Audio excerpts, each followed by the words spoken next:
Good evening.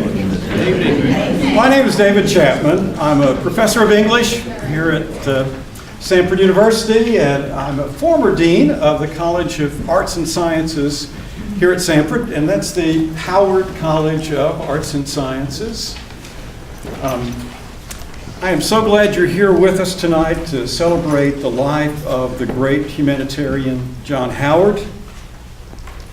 I'll let you know that the idea for this was hatched many years ago when I made a trip to Bedfordshire in England.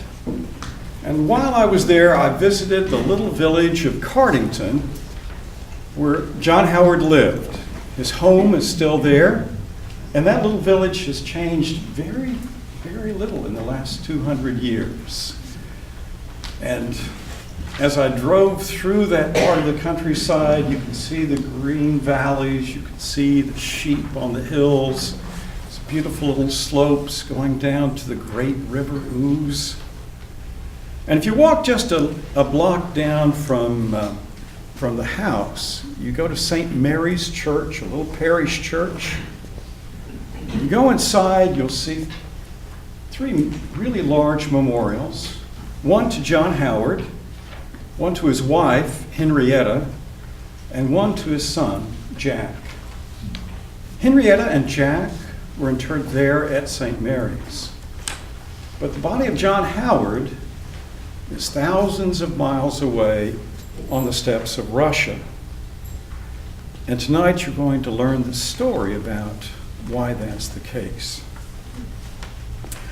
We do have a little bit of housekeeping to do. If you'll please turn off your cell phones. Nothing ruins the mood of an 18th century play like a digital ringtone.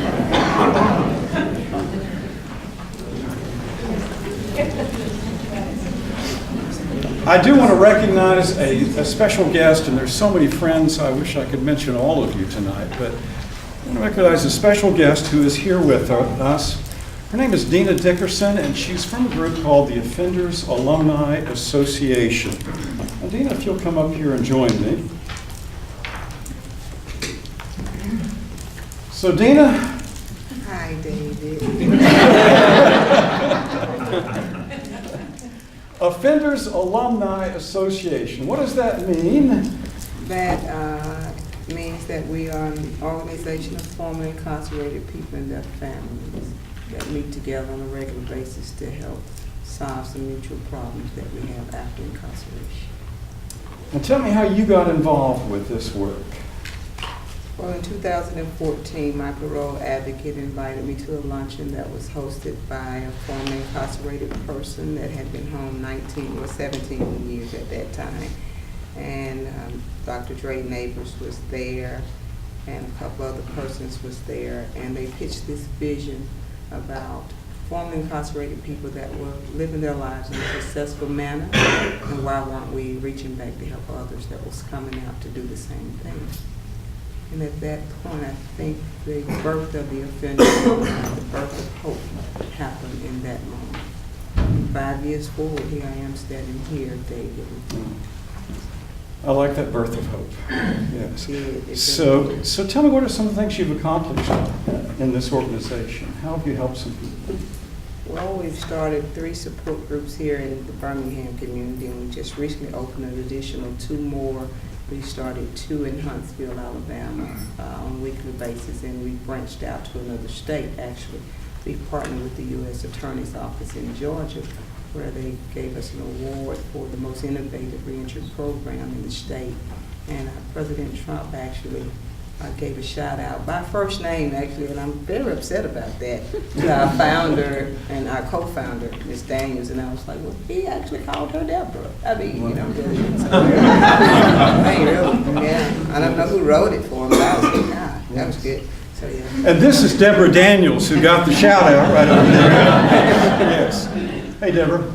I can call her by her first name, too.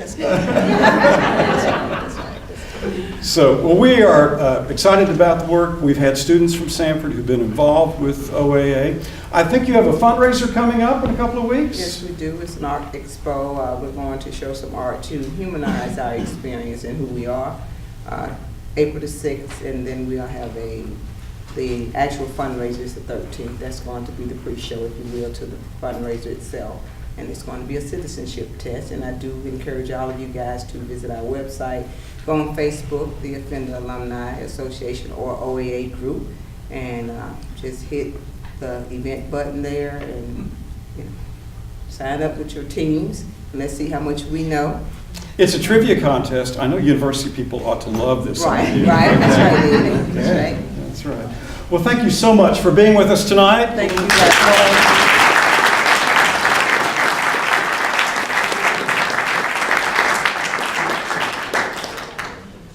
So the OAA is our kind of featured prison group tonight. Tomorrow night, we're going to be talking about the Prison Fellowship Ministry. Both of them have a booth that's just outside. So during our intermission, I encourage you to go by, talk to them, find out about what they do. And one other thing, and that is no charge for the admission to this tonight. We are encouraging you to think about giving a donation to one of these organizations to help with the ongoing work that they're doing.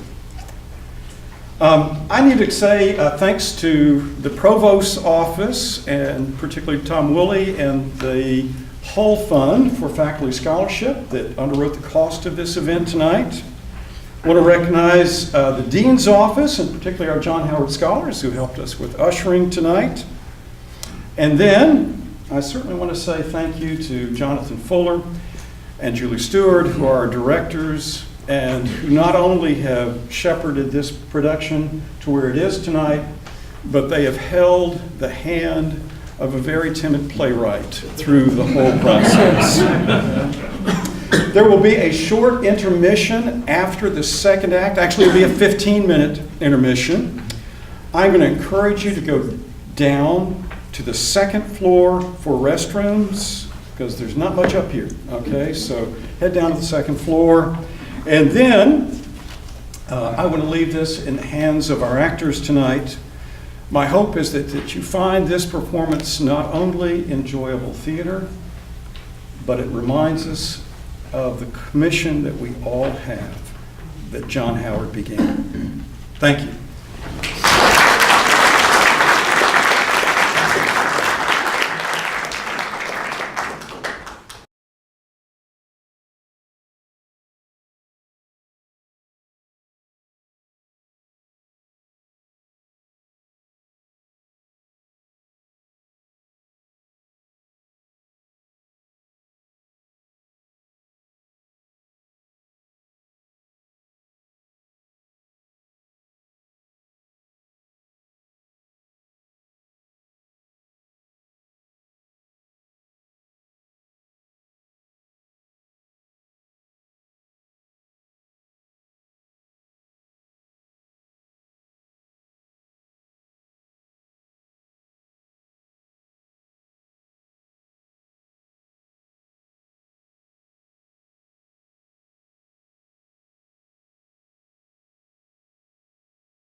This is the story of the last few days of John Howard, who was the 18th century prison reformer, for which Howard University was named, which was the predecessor to Samford University. So it employs quite a lot of interesting effects, I think, stage effects, and is really a very, very enlightening and interesting and moving story about Howard's faith and how he affects others with his faith and how others affect him. So we think it's going to be a wonderful, wonderful production, and we hope you do come next week. Thanks very much.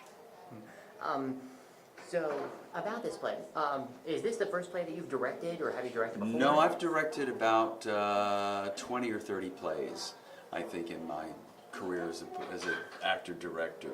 I used to teach at the Alabama School of Fine Arts, and I directed quite a few plays there. And I started what was Birmingham's only union theater company, City Equity Theater, And we ran for about 8 years, and I think I directed about 4 or 5 of the plays that we did there out of 20. So. So you've had experience doing a lot of plays. How would you compare them to doing this kind of play? Because I talked to Dr. Chapman, and he said that this was more than just a play. It was a celebration of his life. I think basically. so. Yeah, I think so. You can tell that in Dr. Chapman's writing of it. It is, he does go into all the wonderful things that Howard did in his life and some of the tragedy in his life. And it's just in telling this story about the last few days of his life that he brings in through flashbacks, through dialogue, and through the action in the present on the stage. The type of man that Howard was and the deep, deep faith that he has. How would you compare this to the other plays you've Oh, the other plays? Well, it's very different. It's this deals more with faith than a lot of plays that I've done before. A lot of the plays that I've done before have been character studies, plays that have dealt with, injustice, current events. Some have been comedies. This is certainly one of the first period pieces that I've done. I've done some Shakespeare as well, and those have been period pieces as well. So it's a comparison. It's very interesting, and I think I've been able to draw from a lot of the other experiences that I've had directing into this play to be able to bring it fully to life, I hope. Dr. Chapman, of course, wrote this play, and he Yes. invested a lot of time. What contributions to this play did you make? Was there? Well, as far as like bringing all the set on stage and figuring out where things were going to be and moving the actors around and really finding out underneath the dialogue what their internal motivation was for every moment, really. So, and overall in the overall arc of the play. What would you say was the thing in the script that made you say, "This is amazing"? Well, I think just the sheer breadth of Howard's life is pretty amazing. I mean, he rode over 4,000 miles in his quest for prison reform on horseback back in the day, and he really visited like every prison in England, Ireland, Wales, Scotland, and many across Europe in order to bring about reform for prisons and for a Christian way of treating and dealing with prisoners. What would you say was there anything that surprised you in the script, or that people would be surprised to see? I had no idea of Howard's life at all, and so I was very, very interested with this, and all the things that he did and the things that he went through in order to go about this, and really how he ended up, how his life ended up in Russia, of all places, finally. And one thing that I really liked about this play, and Dr. Chapman's writing of it, was kind of a fantasy of a fantastical view of heaven that he brings into it. But I'm not going to tell you any more about that. You'll have to come see the play to find out about that. And on that note, why do you think that this play is so important that people should see this? Well, I think he's a very little-known man in a lot of senses, but he was also the first person in Westminster Abbey to have a statue dedicated to him. So he was very important for his time, but after a while, history has sort of forgotten the contributions that he made. So and I think you'll find it very entertaining when you come. All right. Thank you very much, sir. Thank you very much. One of the big things that's happening at Samford right now is we are putting on a production of The Prisoner's Friend, which is supposed to be the real life story of John Howard. Could you tell us a little bit about what this play is, who John Howard was? I would be glad to. So, John Howard was a prison reformer in the 18th century, born in 1726 outside of London. And as a young man, His father gave him private tutors. His father was fairly wealthy in the merchant class. And then he didn't do very well in school. Some of our students might empathize with him. And wound up, his father apprenticed him to what was called a greengrocer, like a vegetable market. So it was kind of a humbling experience. And then after that, his father died. He inherited the family fortune. He quit the grocery business, toured the continent, didn't really have an occupation. And later in his life, he became the sheriff of Bedford, a little city in the middle of England. And as sheriff, he was responsible for the jail. And he began to realize how bad the jail was there in Bedford. He wanted to make some changes, and the local magistrate said, well, you should see what other prisons are like. And so he set about visiting prisons in England, and then he just continued to go to Scotland and Wales and Ireland and then across to France and visited prisons all over and wrote a book about the state of the prisons. And for that, he has become known as the father of prison reform. That's very interesting. When I had read a little bit about the article about this play, it said that you had tried tirelessly to get this play or get his story told. Yes. What drove you to do that? Like, what made you say, this man must be told? And, like, had you pitched the idea as a play before, or what did you pitch it as, and where did you pitch it to? Okay, well, thank you. Well, I think one of the main sources of the impetus for this was that I was dean of the Howard College of Arts and Sciences. And when I became dean, I said, well, who is this Howard for whom the school is named? And nobody seemed to know very much about him. And so I started reading some biographies and getting to know more about him. And why was it that a college in Alabama, 50 years after the man died, so it's not like he's a current phenomenon. He's been dead for 50 years when Samford is founded as Howard College. Was its original name. But it turned out that the founders had immense admiration for the work that Howard had done in prisons. And I thought there was something really significant about that, Griffin. When you think that most people don't want to have anything to do with prisons, they have not a lot of sympathy for the people who are there. In fact, I hear just the opposite a lot of times. They don't deserve anything if they're in prison. And so to see Howard as a person who said that God's grace belongs to everyone, and would quote, from the Bible, it says Christians ought to remember the prisoners, visit the prisoners. He really had a Christian conscience that said taking care of people, even the rejects of society, is something that God calls us all to do. That's very good. Now, it's actually kind of funny. You said that you had started the Howard Scholars Program. I actually applied to that. Oh, okay.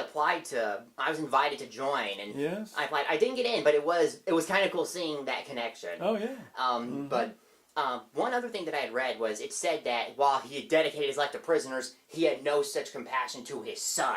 Yes. What did that mean? Yes. Well, that's a little bit of the hook to get people in to watch the play.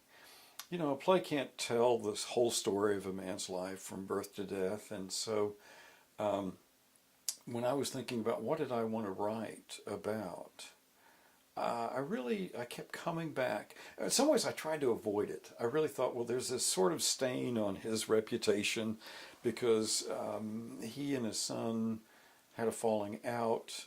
He neglected his son in order to make all of these prison visits. And so it's not the happiest chapter in Howard's life. But I just kept coming back to it saying, we need to try to understand what he was like and how this rupture, breach in this relationship with his son happened. And so the play really is mainly about that, about this connection he had with his son. And is it possible that in trying to do good, many of us may, in fact, sometimes neglect other responsibilities, as Howard seems to have done. Actually, that kind of brought me to something else. One quote that you were quoted as saying on that article, I really loved it. It said, "You wanted to show how all Christian heroes have feet made of clay." I loved that Yes. phrase. But could you explain what it means? What that Yes. means? Yes. Well, it's a biblical phrase, and from Daniel that the king has this sort of statue. He has feet of clay, but it's a common expression to mean that all of us have our weaknesses. Clay being softer than iron or metals, and so Howard was a human, and so many people certainly put him on a pedestal. He had, in fact, the first statue that ever went into St. Paul's Cathedral, and today it's filled with famous people, and Wellington and Nelson and all these folks. And I talked with the person who's the director of all of those statues over there, and he said he is convinced that Howard was not only the first, but really the best representative to go into that cathedral. So, when you asked earlier about why does this story need to be told, I think he's a great person who did great things and also had weaknesses that connect him with the rest of us who maybe would never try to accomplish what he did, try to visit these horrible places, put his life at risk. I mean, there are fevers, there are diseases running rampant in these places he's going to visit. The stench is horrible. Who would spend year after year doing that? And yet, he wasn't a perfect man. I was about to say, and when you were saying, like, putting his life on the line, forget the stench and odors, the prisoners themselves. Well, that's true. That's true. And, a lot of the things that we just take for granted, Griffin, like the fact that men's prisons are separate from women's prisons, wasn't the case in Bedford, wasn't the case in virtually any place in England. So men and women are going to be thrown into the same jail, and I think you can immediately see what abuses might take place in a situation like that. So there's just lots of things. Food and water, not necessarily supplied. And one of the things that he really, really reacted to is that you could be sent to jail awaiting trial. You've been accused, you've been indicted, but you had not actually been found guilty. So you had to wait till the circuit judge came around, and then when they did, you had a trial. And let's say that you were found not guilty. You'd say, well, now I get to pack up and go home. But in this time, if you couldn't pay a jail fee, you had to stay in jail until you could come up with the money to pay the fee for having stayed in their jail like it was the local Holiday Inn. Oh, dear. And so you had innocent people who were stuck in jail because they couldn't come up with the money. And so Howard said, well, that's just wrong. The county ought to pay for the upkeep of the jails, not the prisoners. And so one of the first reform acts that were passed in Parliament under Howard's influence was the fact that nobody should be kept in jail because they couldn't pay a fee. By the way, in Alabama today, we have people who are in jail because they can't pay certain court fees that have been applied to them. So the problem that Howard faced back in the 18th century hasn't entirely gone away. That was actually kind of what I was going to ask. Like, from what you just said, some of the problems that he are advocating for are still existing. So Yes. Would you say that he succeeded in his quest, or was it all for nothing? The interesting thing to me is that when he, made these discoveries and published the state of the prisons, there was a huge outcry against what was going on in these prisons. And he got the attention of not only Parliament, but foreign kings and queens. Maria Therese of Austria met with him. Catherine the Great of Russia met with him because they'd heard that he was concerned about these poor people in prison. And so what I think is there was a tender conscience in many people who said, we're better than that. It's not that the prisoners deserve anything. It's that we're better than that. And today, I think people aren't aware of what goes on in prisons. And I think sometimes intentionally, they want to ignore the problems, the overcrowding, the violence, the wretched conditions. So that's where I see us as different. Not only have we not improved things very much, in some cases, I think people were a little more sympathetic in the 18th century than they are in the 21st. Society has changed, and not entirely for the good. Mm-hmm. But now, one of the things that I actually found that actually kind of hit me a bit was it said that you completed the script for this play in 2016. I was a freshman in 2016. I just came in. Okay. So I thought that was Mm-hmm. very kind of profound because it was sort of like almost like a coming full circle way, even though I'm not a senior yet. Yes, yes. Well, I did want our students to have a real connection to John Howard, the Howard Scholars that you mentioned. I think that's a way of sort of reclaiming that legacy. And the play, I hope as well, is that people will take pride, whether or not they're in the Howard College of Arts and Sciences, as you are, or simply a part of Samford, because was originally Howard College, that people will say, we weren't named after just some big donor or some politician or whatever.